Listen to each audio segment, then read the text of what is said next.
अस्सलामुअलैकुम। मोहम्मद सुल्तान Arshad talking chapters के साथ हाजिर है। किसी शायर ने क्या खूब दर्द की अक्कासी की है। ज़ैतून की जो शाख थी तलवार क्यों बनी, ख़ुद ज़िंदगी अजल की मददगार क्यों बनी। चुपचाप सोचिएगा कभी बैठकर जनाब, चुपचाप सोचिएगा कभी बैठकर जनाब, औरत जो माँ भी थी बमबार क्यों बनी, औरत जो माँ भी थी बमबार क्यों बनी। जी, आज हम बात करने जा रहे हैं शारी बलोच या शारान बलोच के फैमिली बैकग्राउंड को लेकर। हम देखेंगे कि एक आम तासुर हमारी सोसाइटी में पाया जाता है कि अक्सर व बेशतर जो दहशतगर्दी में मुलव्वस अनासिर होते हैं या ये जो ख़ुदकश बमबार होते हैं, कहा जाता है कि ये कम पढ़े लिखे होते हैं, दुनियावी तालीम की तरफ इनका रुझान नहीं होता। अक्सर व बेशतर सिर्फ़ यही इल्ज़ाम लगाया जाता है कि मुल्ला दीनी अनासिर जो हैं इन ख़ुदकश बमबारों को तैयार करते हैं, वो इनकी माइंड वॉशिंग करते हैं कुछ इस तरह से, इनकी ब्रेन वॉशिंग कुछ इस तरह से करते हैं कि वो अंधे हो जाते हैं जन्नत के हसूल के लिए, और वो कहीं पे भी ख़ुदकश जैकेट अपने जिस्म के साथ बांध कर अपने आप को उड़ा लेते हैं सिर्फ़ और सिर्फ जन्नत के हसूल के लिए, जिसको कि हमारे मुल्क के तमाम मुफ्तियान हजरात जो हैं कंडेम करते हैं और उनके बकौल ये रास्ता जन्नत को नहीं जाता बल्कि सीधा जहन्नुम को जाता है। तो अगर मैं जन्नत की बात करूं तो शारी बलोच एक जन्नत थी, 2 बच्चों के लिए वो जन्नत थी। फिर क्यों वो जन्नत दोज़ख की जानिब अपने आप को ले गई, क्यों वो जन्नत अपने आप को दोज़ख में बदल चुकी है। अब हम जानते हैं कि नाहक कत्ल जो है वो इंसान को दोज़ख की तरफ ले जाता है, वो इंसान को अल्लाह रब्बुल इज़्ज़त की नाराज़गी की तरफ ले जाता है। लेकिन वो कौन से फैक्टर्स हैं जो शारी बलोच जैसे करैक्टर को, जो शारी बलोच जैसी औरत को ख़ुदकश बमबार बनने पर मजबूर करते हैं। अगर हम शारी बलोच के फैमिली बैकग्राउंड को देखें तो दूर दूर तक मज़हब से ताल्लुक़ तो नज़र आएगा, लेकिन रिलीजियस फैनेटिसिज़म नज़र नहीं आएगा। हमें शारी बलोच के ख़ानदान में जज भी नज़र आएंगे, ब्यूरोक्रेट्स भी नज़र आएंगे, हमें शारी बलोच के ख़ानदान में असातिज़ा भी नज़र आएंगे, हमें शारी बलोच के ख़ानदान में बैरूनी जो एजेंसीज़ हैं उनके लिए काम करते हुए लोग भी नज़र आएंगे। अगर मैं सबसे पहले शारी बलोच के वालिद का ज़िक्र करूं, हयात बलोच, तो हयात बलोच साहब जो हैं वो तुर्बत यूनिवर्सिटी के रिटायर्ड लेक्चरार रह चुके हैं। इसके अलावा प्लानिंग एंड डेवलपमेंट के महकमे में भी वो अपनी खिदमात सर अंजाम दे चुके हैं। हयात बलोच साहब की 10 औलादें हैं, 10 औलादों में से 6ठे नंबर पे शारी बलोच आती हैं। हम शारी बलोच को बाद में देखते हैं। अगर हम हयात बलोच साहब की बाकी औलादों का जिक्र करें तो तमाम औलादें पढ़ी लिखी हैं और अच्छे पोस्ट पे काम करती हैं, अच्छे महकमों में काम कर रही हैं, पाकिस्तान को मुख्तलिफ़ महकमों में वो सर्व कर रही हैं। और जहाँ तक शारी बलोच का ताल्लुक़ है तो शारी बलोच एक अच्छी पढ़ी लिखी खातून थीं। शारी बलोच ने कोयटा यूनिवर्सिटी से MSc ज़ूलॉजी कर रखा था। जी, हयातियात नेचुरल साइंसेस की वो स्टूडेंट थीं। उसके बाद उन्होंने ओपन यूनिवर्सिटी से B.Ed और M.Ed क्लियर किया। बलोचिस्तान में वो प्राइमरी और एलिमेंट्री लेवल पर बहैसियत उस्ताद काम करती रहीं। आगे कराची से वो M.Phil करना चाह रही थीं। ये शारी बलोच की जो है एकेडमिक्स हैं। तो एक इतनी पढ़ी लिखी खातून किस तरह शरअंगेज़ अनासिर के हत्थे चढ़ गई, किस तरह? क्या इसमें सरासर हम यही कहेंगे जी बैरूनी हाथ हैं, बैरूनी मुदाखलत है, बैरूनी साजिश है, दुनिया पाकिस्तान को कमज़ोर करने पर तुली हुई है, पाकिस्तान अंदर से ठीक है, बाहर के सारे मामलात हैं? तो ये बात नहीं है। अब यहाँ पर हम वो मंजन नहीं बेच सकते कि ये रिलीजियस फैनेटिसिज़म है। इसमें ज़रूर हमें नज़र आएगा पॉलिटिकल विक्टिमाइजेशन। जी, शारी बलोच जैसे जो किरदार हैं वो पॉलिटिकल विक्टिमाइजेशन का शिकार हैं। अगर हम शारी बलोच के ससुराल को देखें, शारी बलोच के खामंद को देखें, तो शारी बलोच के जो खामंद हैं हैप्तान बशीर, वो ख़ुद एक डॉक्टर हैं। जी, और शारी बलोच के इस खुदकश हमले के बाद उन्होंने अपनी दोनों औलादों को साथ लेकर जो तस्वीर में विक्ट्री का साइन बनाया, वो पाकिस्तान के ख़िलाफ़ एक बहुत बड़ा प्रोपेगेंडा है कि पाकिस्तान में इस वक्त बहुत ज़्यादा इंतहा पसंदी फैल चुकी है। जी, वो डॉक्टर हैं और अमरीकी तरक्याती इदारे में वो काम करते रहे हैं। अगर शारी बलोच के हम ससुराल में मज़ीद रिश्तेदारों को देखें तो उसके देवर जो हैं वो अदलिया में बहैसियत जज काम कर रहे हैं, उसके दूसरे देवर जो हैं वो असिस्टेंट ट्रेजरी ऑफिसर हैं, उसके अलावा 2 जो देवर हैं वो बहैसियत उस्ताद मुख्तलिफ़ इदारों में काम कर रहे हैं। तो शारी बलोच को अगर हम करीब दूर से देखें, अगर दूर से ज़रा देखें तो उनके जो चचा हमें नज़र आते हैं वो बेहतरीन बलोच ज़ुबान के लिखारी हैं। जी, मुसन्निफ़ हैं वो। उसके साथ साथ इंसानी हकूक़ कमीशन से भी वो मुंसलिक रह चुके हैं। तो शारी बलोच के ख़ानदान को नज़दीक या दूर से देखते हुए कहीं पे भी नज़र नहीं आता कि ये लोग इंतहा पसंदी का शिकार हो सकते हैं। बिल्कुल नज़र नहीं आता कि इनका किसी रिलीजियस पार्टी के साथ, किसी रिलीजियस फनेटिक पार्टी के साथ कभी ताल्लुक़ रहा हो। फिर क्या वजह बनी कि शारी बलोच जैसी खातून और उसका जो खामंद है वो BLA जैसी नाम नहाद एक जमात के हत्थे चढ़ गए। जैसे कि BLA ने BBC को अपना एक मरासला भेजा और उसमें उन्होंने वाज़ेह तौर पे कहा कि शारी बलोच ने ये जो काम किया है ये अपने मुकम्मल होशो हवास में किया है। तो इसके पीछे जो वजूहात हैं वो वजूहात हमें जाननी पड़ेंगी और रियासत को जल्द अज जल्द उन वजूहात को दूर करने के लिए मस्बत कदम उठाने पड़ेंगे। रियासत को और रियासती इदारों को। कौन कौन से रियासती इदारे हैं जी? इसमें सबसे पहले अदलिया है, फिर इस्टेब्लिशमेंट है, फिर उसके बाद हमें इंतज़ामिया नज़र आती है। मीडिया किसी हद तक काम कर रहा है, मीडिया मस्बत भी काम कर रहा है और मनफी भी काम कर रहा है। मीडिया का काम है प्रोपेगेंडा करना। मीडिया फेक न्यूज़ भी चला सकता है और मीडिया अगर कोशिश करे और इम्पार्शियल हो तो वो एक सच्ची खबर भी ला सकता है। लेकिन मीडिया की कोशिश है कि बलूचिस्तान के मसाइल पर बात करे। पिछले 20 बरसों में ख़ास तौर पर मुशर्रफ के ज़माने से एनफोर्स्ड डिसअपीयरेंस बहुत बढ़ गई है, बहुत ज़्यादा जबरी तौर पे जो है बलूचिस्तान के अवाम को, बलूचिस्तान के मर्दों को और दूसरी तरफ पश्तूनों को मावराए अदालत उठा लिया जाता है। उनको उनको जो है कैद रखा जाता है, उनकी कोई सुनवाई नहीं है। अगर हम बलूचिस्तान में देखें तो बलूचिस्तान में हर तीसरा या चौथा ख़ानदान ऐसा है जहां का मर्द गायब है। हमें क्यों इस्लामाबाद में, कराची में या कोयटा प्रेस क्लब के सामने औरतें ही एहतजाज करती हुई नज़र आती हैं? क्योंकि उन औरतों के खामंद, उन औरतों के भाई, उन औरतों के बेटे जबरन उठाए जा चुके हैं और 10-10, 12-12 साल हो चुके हैं, उनका कोई अता पता नहीं है। और अगर कहीं अता पता मिलता है तो मस्क शुदा लाशें मिलती हैं, और अगर कोई ज़िंदा बच के आ जाता है तो बहुत बुरे हालात में आता है।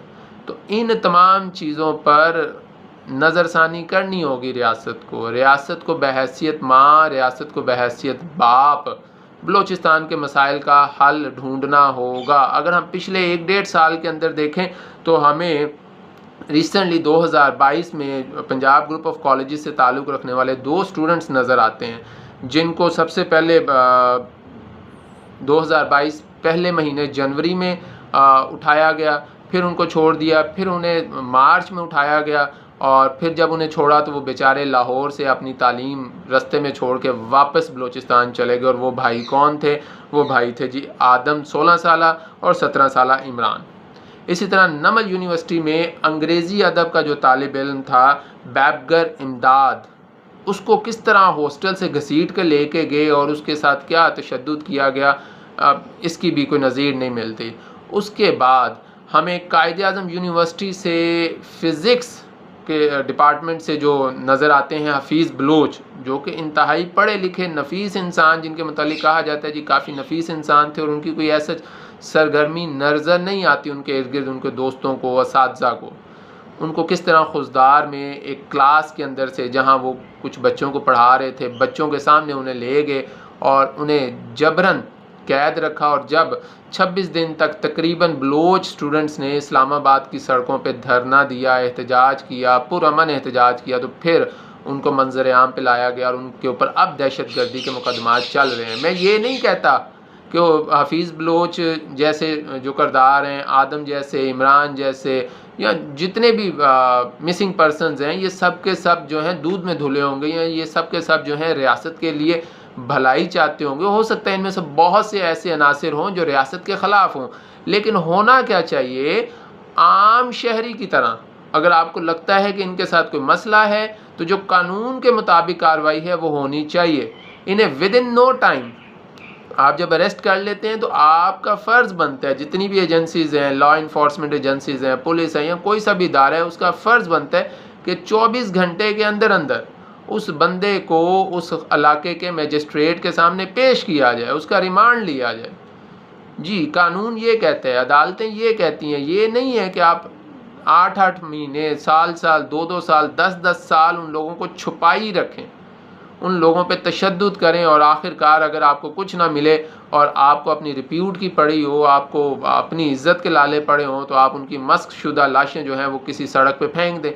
नो डाउट जिनको हमारी एजेंसीज उठाती हैं किसी मुसद्दिका रिपोर्ट के मुताबिक ही उठाती होंगी, किसी मुसद्दिका इन्फॉर्मेशन के मुताबिक उठाती होंगी, लेकिन उठाने का तरीका गलत है और उठाने के बाद जो सलूक किया जाता है वो इंतहाई गलत है। इस पर हमारी अदालतों को स्टेप लेना होगा, हमारी हुकूमतों को स्टेप लेना होगा। अफसोस की बात यह है कि हमारी हुकूमतें 2-3 लोगों के दरमियान ही घूमती हैं।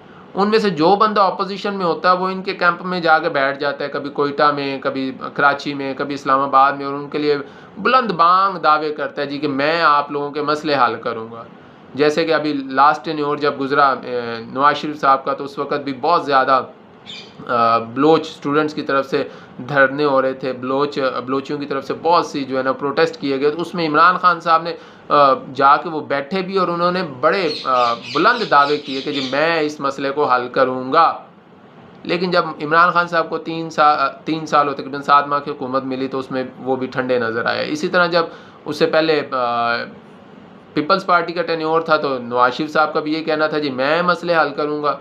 ठीक है जी, मरियम साहिबा गई थी कि मैं आप लोगों के मसले हल करूँगी, मैं दुख्तर हूँ इस मुल्क की, मैं इस मुल्क की बेटी हूँ। लेकिन जब उनकी हुकूमत आई तो उन्होंने भी कुछ नहीं किया। तो इससे पता चलता है कि हुकूमतें यकसर फरामोश कर देती हैं बलूचिस्तान के मसाइल को, बलूचिस्तान के जवानों को। बलूचिस्तान के जवान को हम क्यों कलम से, किताब से दूर कर रहे हैं? अब आप देखें ना, पिछले चंद दिनों में क्या हुआ है। अभी अगर हम डेरा गाजी खान की यूनिवर्सिटी को देखें तो वहाँ पे 8 तालिब इल्मों पर मुकदमा चलाया गया है कि जी ये कोई गैर कानूनी काम कर रहे हैं, उनको यूनिवर्सिटी से निकाल दिया गया। साथ एक प्रोफेसर साहब हैं, उनको भी यूनिवर्सिटी से निकाल दिया गया। तो इस तरह के जो मामलात हैं ये हमारे जो बलोच स्टूडेंट्स हैं, हमारे जो पश्तून स्टूडेंट्स हैं, उनके दिलों में नफ़रत ही पैदा करेंगे ना। ठीक है जी, और जब ये नफ़रत बढ़ेगी तो शारान बलोच जैसे वाक़यात होंगे, जन्नत जो है वो दोज़ख में बदलेगी। तो हमारी हुकूमतों को चाहिए कि जो नेशनल सिक्योरिटी प्लान है, कौमी सलामती कमीशन है, उसके ऊपर मुकम्मल तौर पे अमल करें और ख़ास तौर पे हमारी जो इस्टेब्लिशमेंट है, हमारी जो एजेंसीज़ हैं, उनको भी चाहिए कि ज़रा ध्यान से काम करें और इन लोगों पे ज़्यादा जुल्म ना करें। और बहुत ज़रूरत है, हमारी मिलिट्री ने बहुत जानें गंवाई हैं, लेकिन फिर भी पिछले 20-25 सालों में सिविल मिलिट्री रिलेशनशिप जो है वो बेहतर नहीं हो सका। अभी भी आप वज़ीरिस्तान देखें, जैसे कि मैं पहले कह चुका हूँ कि वज़ीरिस्तान तो मुझे लगता ही वो हमारी आर्मी का कब्रिस्तान है। बलूचिस्तान देखें तो वहाँ पे हमारी आर्मी, फिर चाइना से ताल्लुक़ रखने वाले जो हमारे दोस्त यहाँ काम करने आते हैं, उनका भी ये कब्रिस्तान बनता चला जा रहा है। तो कब तक हम इसको इसी तरह करटेल करेंगे? हम इस मसले का हल क्यों नहीं तलाश करते? अगर मैं commission of inquiry on enforced disappearance की बात करूं तो इनके मुताबिक 7,000 बलोच और पख्तून जो हैं वो डिसअपियर हैं, एनफोर्स्ड डिसअपियर, ये हुकूमती कमीशन की तरफ से। और अगर दूसरी तरफ ह्यूमन राइट कमीशन की बात करूँ, human rights commission of Pakistan, तो इनके मुताबिक 47,000 बलोच और कम व बेश 35,000 पश्तून जो हैं वो डिसअपियर हैं, एनफोर्स्ड डिसअपियर। तो मैं चलें जी human rights commission of Pakistan को नहीं बुनियाद बनाता, मैं बुनियाद बना लेता हूँ commission of inquiry on enforced disappearance. उनके मुताबिक 7,000 लोग डिसअपियर हैं। 7,000 लोग डिसअपियर से मुराद है 7,000 ख़ानदान तज़बज़ब का शिकार हैं, एंग्जाइटी का शिकार है, परेशानी का शिकार है। तो क्या इन 7,000 ख़ानदानों में से फिर कोई और हमें शारान बलोच नज़र नहीं आएगी? हो सकता है शारान बलोच के साथ कोई ऐसा डायरेक्ट मामला ना हुआ हो, लेकिन हमें शारान बलोच जो है वो नेशनलिस्ट तो नज़र आती है ना। तो अपनी कौम से मोहब्बत करने वाले क्या इन 7,000 लोगों में से और कोई लोग नहीं होंगे क्या? और कोई जो है वो ऐसी जैकेट पहन के किसी और जगह पर हमलावर नहीं हो सकता? तो हमारी हुकूमतों को, हमारी अदलिया को और हमारी इस्टेब्लिशमेंट को सर जोड़ के बैठना होगा और शारान बलोच जैसे केस को फाइलों के नीचे दबा नहीं देना, इस पर मिट्टी नहीं डाल देनी, बल्कि इससे सबक हासिल करना है। क्योंकि अदलिया की तरफ इस वक्त पूरा पाकिस्तान देख रहा है कि अदलिया इस केस पे क्या करेगी। अगर हम देखें तो लोगों को उठाने, गायब करने, मावराए अदालत कत्ल करने की शिकायत तो अदालतों के पास आती रहती हैं। कोई ऐसा महीना नहीं है, कोई ऐसा साल नहीं है जब अदालतों के पास ऐसी शिकायतें नहीं आई। इसमें कोई शक नहीं कि अदालत बहुत जानदार रिमार्क्स देती है, लेकिन रिमार्क्स देने से कुछ नहीं बनेगा। बड़े बड़े रिमार्क्स दिए जाते हैं लेकिन कोई फ़ैसला नहीं होता। शहरियों को गायब करने के जो जुर्म में आज तक किसी इदारे को, किसी इदारे के किसी पर्सन को कोई सज़ा नहीं हुई, ये ऑन रिकॉर्ड है। किसी इदारे को या उस इदारे के ऑफिसर को आज तक कोई सज़ा नहीं हुई जब उस इदारे ने किसी बंदे को जबरन जो है उठाया है। तो आम तासुर है, अगर अदलिया चाहती है अपने परचम को बुलंद करना, अपने परचम को लहराना, और अगर अदलिया चाहती है कि पाकिस्तान जो है वो दोबारा सकूते ढाका जैसे दिल खराश अमल से ना गुजरे, खुदा ना खास्ता हम सकूते बलोचिस्तान की तरफ ना जाएं, अगर अदलिया चाहती है, अगर इस्टेब्लिशमेंट चाहती है, अगर हमारी इंतज़ामिया, हमारे वज़राए आज़म चाहते हैं, तो अदलिया को चाहिए कि गर्दनों की तमीज़ छोड़ दे जी, और ऊंची गर्दनों वाले और नीची गर्दनों वालों से मत डरे। लाज़मी बात है, कोई बूट पहन लेगा तो उसकी गर्दन थोड़ी सी ऊंची हो जाएगी, ठीक है ना।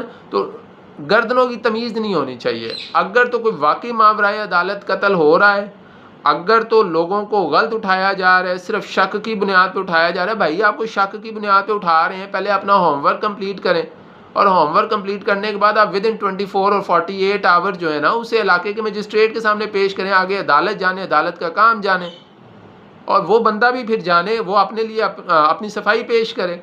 आप किस तरह उसे 6 महीने, साल, 2 साल, 10 साल, ऐसी बच्चियाँ हैं जो 12-12 साल से अपने बाप की बाज़याबी के लिए कोयटा से कराची, कराची से इस्लामाबाद के चक्कर लगाती हैं, तो उनका क्या कसूर है? तो खुदारा पाकिस्तान में और किसी शारान बलोच को देखने का हौसला नहीं है। माँ जन्नत ही रहे तो वो खूबसूरत लगती है, और माँ जो कि जन्नत है वो ख़ुद दोज़ख की मुसाफिर बन जाए तो काबिल तकलीफ़ है। तो हमें सोचना होगा, हमें इस चीज़ पर अमल करना होगा, और हमें बलूचिस्तान को, खैबर पख्तूनख्वान को, वज़ीरिस्तान को, सिंध को, पंजाब को, गिलगित बल्तिस्तान को, आज़ाद कश्मीर को एक इकाई के तौर पर लेके चलना होगा। सबको बराबर हकूक़ देने होंगे, सब के मसाइल को हल करना होगा। ये नहीं है कि इलेक्शन से पहले आपके मसाइल का बहुत ज़िक्र हो और इलेक्शन के बाद आपको सुना ही ना जाए। अगर ऐसे ही रहेगा काम तो फिर BLA जैसे जो शर पसंद अनासर हैं, जो TTP जैसे शर पसंद अनासर हैं, वो पाकिस्तान के सुकून को कभी जो है कायम नहीं रहने देंगे, और पाकिस्तान में इसी तरह शर अंगेज़ी चलती रहेगी। इसी नोट पे दुआ है कि अल्लाह पाक हम सब को पुरअमन ज़िंदगी गुजारने की तौफीक अता करे और हम अपनी अगली नस्लों को पुरअमन पाकिस्तान देकर जाएं। अपना बहुत सा ख्याल रखिएगा। ज़िंदगी रही तो फिर मुलाकात होगी। अल्लाह हाफिज़।